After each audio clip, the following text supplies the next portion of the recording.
Be joined by 2021 Open champion Collin Morikawa. Thank you so much for joining us. You've had a few days here at Hoylake now, and you've really got a good look at Royal Liverpool. What have been your impressions? Yeah, I've enjoyed it a lot.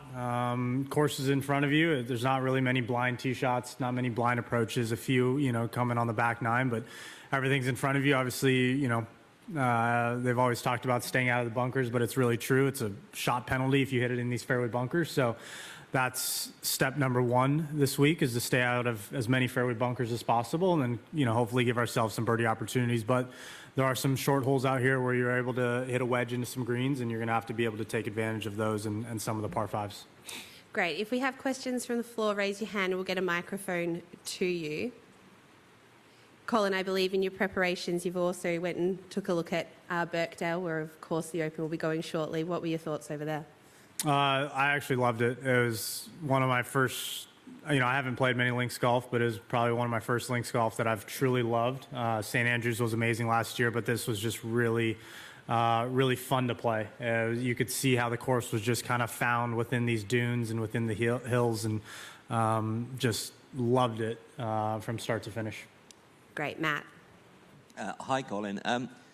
You, like Wyndham Clark, won a major championship without having experience of having been in the heat of battle before in a major championship.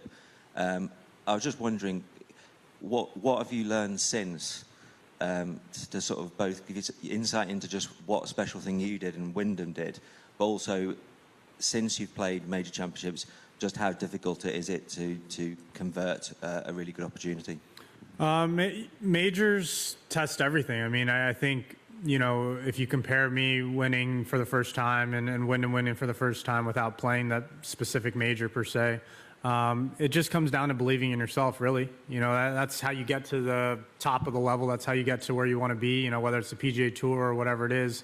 That's how you get there. You first have to believe in yourself.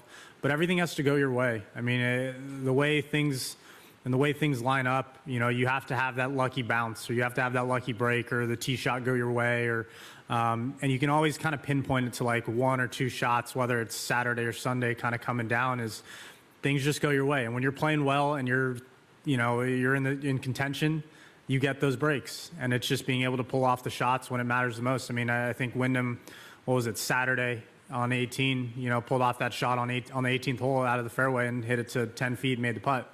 Like, that's the difference of being in that final group and finishing off like that versus not being in the final group. And, you're playing in it's a different setting. It all has to line up, and but really just starting believing from yourself and really knowing that you can do it. Bob. Collin, is it true that your first links experience was the week before you won at the Scottish Open? And yep. How did you adapt so quickly, and what do you feel like you're still learning? I am still learning, but I think I've played enough now to know what I need to do. I think I was playing really well heading into the Scottish that year in 21, and felt like I was playing better than the scores posted. And I really blame, the whole story, blamed on my irons, changed different irons, figured it out. But I think you have to just learn how to control your golf ball out here. And not just height, but also control spin. And I think going back to last year, I remember Jordan talking about creativity. Creativity is the biggest thing out here, but also knowing how creative you can be. Not getting overly stupid with it, but being able to hit your shots, flight it where you want, hit your windows. And I think that's why you see some great players and you see a lot of good players come out of Open Championship wins, is because they have to be able to create different shots. And especially out here, how, 1 through 9 kind of goes out, comes back. You're going to have a prevailing wind, I think, for the first few days off the left coming on that back 9. Being able to control your golf ball, hitting shots, whether it's drawing it up into that or, playing the wind and staying out of those bunkers. 4, please. I'm just curious, Collin. Most club golfers would open the curtains this morning and cancel their tee time, but how do you go about preparing when conditions are like this on a practice day? And is there any part of the weather when it's like this that sort of spoils the occasion for you? No. Look, we could be playing in the rain. It's not really raining that hard out there. We've seen way worse. And at the end of the day, you got to get your prep in, whether it's staying out here a little later. What's great is that the sun stays out for quite quite a while out here, so you can play at 6 p.m. and get done in a couple hours. So no, but I decided to go out early. It was gorgeous this morning. Got in 18 holes, done with practice now, and I can go relax for the rest of the afternoon. In the middle here, please. Hi, Collin. How do you assess the last 2 years since Royal St George's, and how much do you feel like you need a big week at the last major of the year, especially with it being a Ryder Cup here? I would love a big week. Obviously, the goal is to win. I mean, that's what it is every week. Ryder Cup is obviously a huge goal of mine. It has been for the past 2 years, especially turning into the beginning of this year. And it still is. I mean, that's a really big goal of mine. But winning takes care of everything. And, I would say the last 2 years have been interesting. Not the way I would have guessed it would have gone 2 years ago, but that's golf, right? And that's life. You really don't know what to expect. It's really about learning and truly learning about it. To realize the steps that I took, would I have changed anything? Would I have done anything different? Maybe a couple things. But it's all about putting that game plan together, refining things, knowing what you're going to do. And I think I've kind of done that and gotten better. Being in contention 2 weeks ago was the best feeling. I mean, walking down those last 9 holes was like, it felt like it was just back to normal. It didn't feel like it was out of the norm. It just felt like, man, we're here to make birdies. We're here to win the tournament. The playoff didn't go the way I wanted, but it just felt comfortable. And to know that that's still there, that's the best feeling. So, yes, absolutely, I do want to be back on top. I know it's going to come. I don't know when, hopefully this week. But it's going to happen. It's just putting everything together, hitting the right shots, and like I said earlier, having things go your way. So hopefully it's that week or this week. Microphone 3 in the back, please. Collin, good to see you back here. You're past champion. This tournament has the richest heritage in golf. And yet, year after year, there's a semantic battle that goes on. The tournament clearly wants to be known as the Open, but some insist on calling it the British Open. Where do you stand on that? And why do you think that kind of semantic discussion goes on year after year?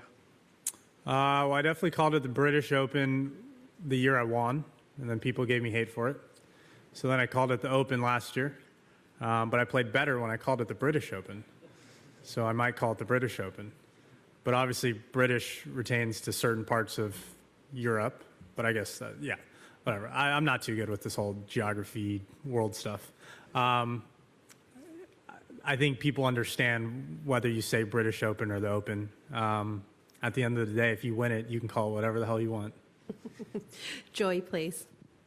Collin, 2006, Tiger won over here, very famously just using the driver once. Rory won over here using his driver several times and to great effect. What do you think is the perfect strategy to play this golf course then? Whatever allows you to win. I think, I watched some video from when Tiger won in 06. I mean, it was as brown as could be and dry as could be out there, right? And that was a strategy, but he also had a lot of mid to long irons in. I think it's a mix. I mean, even today with no wind, I was hitting 3-iron, 3-wood driver. I mean, I hit every club off the tee. So it's going to be a mix. It really is how much you want to take on the bunkers, how aggressive you want to be off the tee. Is that going to give you a 9-iron versus a 6-iron out here? But, it could be the shot penalty that costs you, that momentum swing one way or the other. It could be for your benefit or it could be the other way. So I think it's a blend of certain ways. I mean, a guy like Rory, how far he hits it, I mean, yes, he's going to be carrying some bunkers that I can't carry. So he might be playing a little different strategy. For me, it's really just to stay away, plot myself around this golf course and take advantage of certain holes, where I might have a wedge in. In the front here, please. Collin, you switched things up this year, skipping the Scottish. What was the thinking behind that? I mean, I gave credit 2 years ago, and I still do. I don't take anything away from that, but I just haven't played well the past 2 years, and I was like, screw it. Why not get some extra prep, come out here early, get ready, get adjusted. So we played some great golf courses. I was able to play in Walden Heath, where they're having the Women's Open, or the British, or whatever it's called, in 2 or 3 weeks. So that was a lot of fun. We played West Lancashire on Saturday, played Royal Birkdale on Sunday. So I got some really good prep in, aside from, even though, tournament golf, you can never trade that in. It was a well-needed kind of 2 weeks off, get some prep in, and I just, it feels great to come into this major. When you say we, did you do some buddies trip? I did some buddies, some college friends that live in London on Saturday. Played with my agent all 3 days. Had my caddy and JJ and Stephen Sweeney, my putting coach, play on the weekend, Saturday, Sunday. So we had a lot of fun. And if I can ask you one more, you finished second early in the year in Hawaii, second just a couple weeks ago in Detroit. What was the difference in how you felt coming off that last green at those two tournaments? Yeah, I mean, pretty deflated, I'd say, in Hawaii. I mean, knowing that I gave it away. John played really well. You can't take that away from I think he shot 10 under that last day in Hawaii, right? But I also gave him a few shots to give him a little bit of a cushion, let's call it, where I had to make up the last 3 holes, which I didn't. But what I did in Detroit 2 weeks ago kind of felt like, I think a lot of my wins have come from behind, if not all of them, where it just felt like, man, we could get to the top, we can post a number, we can be in the lead, but it sucks. I mean, I was happy for Ricky. I mean, Ricky has been playing amazing golf, but I truly thought I hit an amazing putt, a perfect putt to what I thought was a perfect putt, and perfect putts don't always go in. A perfect putt on 18 in regulation. And I never walk off shots, but I thought the shot on 18 in the playoff was also perfect. But that's what's great, is that it did exactly what I wanted. It's not always going to turn out that way. But in situations like that, when you can pull off the shot you're seeing, or pull off the shot you and your caddy are talking about, that's all you could ask for. So whether that could have been a foot shorter and it would have spun all the way back, that's a game of what ifs. But it gave me a lot of confidence kind of heading into this really last push of this season, heading into playoffs, that, the game and everything is still there. I just had to take out left side of the golf course, get rid of those left misses. I forgot about our bet. I'm not going to tell you what I worked on. I didn't win. But yeah, it's good to take out one side of the golf course and swing freely. It really was. Number 4, please. Hi there, Collin. So you've talked an awful lot there about the positivity and the momentum of nearly winning the Rocket Mortgage. So if you combine that with the fact that this is obviously still a happy place and happy tournament for you, having won it so brilliantly 2 years ago, how much do you then tap into that Claret Jug on top of what you've just said to really try and win this and really compete hard this week? I think all the wins in the past and all the knowledge you get from those, you tap into, and you don't tap into it. It just comes and it flows into your body and how everything, the routine, when you're really on that Sunday in contention. Everything else for me, Thursday through Saturday, is just all the prep, everything I've learned in the 4 years that I've been a pro, and even before that, on just what I need to do to get myself in contention. I would say I don't have to tell myself to do this or do that. It just happens. And how do I get that started, Thursday morning on that first tee shot? I want to be ready on Thursday, not be ready hopefully by Sunday. But seeing all of this around you has got to maybe have an extra slight edge and dimension as well after what you did so wonderfully? To be honest, not really. I mean, I was able to go to Wimbledon on Thursday. And it's cool to take something in as a fan and do something that, look, I'm never going to be playing on center court. I never will. I know I won't. But when we're here, it's just pretty normal. We show up, I go to my locker, go out there, go practice, go home. It's pretty routine, right? It's pretty boring, but it's routine for us. So yes, it is the Open. It is another Open. It is our last major, but it's another week, and that's how I treat it. I put everything I can into this week, but at the end of the day, I'm not really changing anything. So yes, yes and no to that answer. Number 1 at the back, please. Collin, I think I'm right in saying you're playing with Max and Tyrrell for the first 2 Yep. rounds. Tyrrell's obviously a home player and someone I think a lot of fans would like to play a round of golf with. Can you talk a little bit about what he's like to share the course with, and how much or how little do you really engage with guys that you're playing with? He's someone who obviously is quite effusive and I guess quite talkative on the course as well. This might be one of my favorite pairings I've ever had. Max, obviously, because I've gotten very close with him. I call him a really, really good friend, and he's obviously a lot of fun to play with. But Tyrrell's someone, when people ask me who I like to play with, I say his name because it's entertaining. it's enjoyable, but it's no hate against you. He doesn't disrupt you. He doesn't slow you down. We're fast players. His caddy, Mick, is also incredible. You asked that question. I mean, we literally talked about it 20 minutes ago at lunch with my caddy.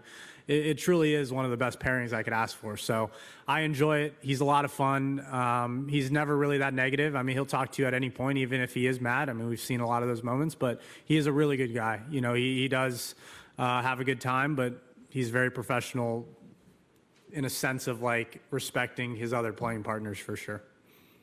Matt, please. Yeah, hopefully a quick one. I think the rain might change this a little bit, but I was just wondering how penal the rough is out there. It's spotty. Some places are really bad. Some places you can get a really good lie. Yeah, obviously if it's wet, it changes a lot, but there's some spots out there where, you might be chipping out sideways, but also a foot away, ball might be sitting up and you might be able to go for the green. Things got to go your way. Do we have any final questions for Collin? No? Right, well, thank you very much for your time today. We wish you the best of luck this week. Thank you. We'll keep our deal. Yeah, I'm intrigued as to what it is. No, he was one.